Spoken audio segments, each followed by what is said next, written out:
ওকে, আমরা তিস্তা নদীর মাঝখানে দাঁড়িয়ে আছি। পুরা নদী শুকিয়ে গেছে। নদীতে তরমুজ, লাউ আর অন্যান্য নানা রকম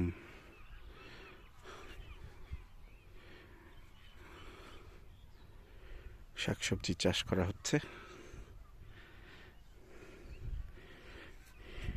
এদিকে যে সূর্য দেখা যাচ্ছে, মেবি অনেক অনেক অনেক অনেক দূরে গেলে তারপর ড্রেইনের মতো একটুখানি পানি দেখা যাবে। সো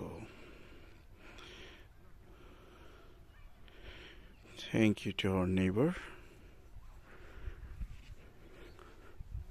আমাদেরকে অনেক কাল্টিভেবল ল্যান্ড উপহার দেওয়ার জন্য। Put the Tista barrage on and make the whole Tista Nodi to dry up.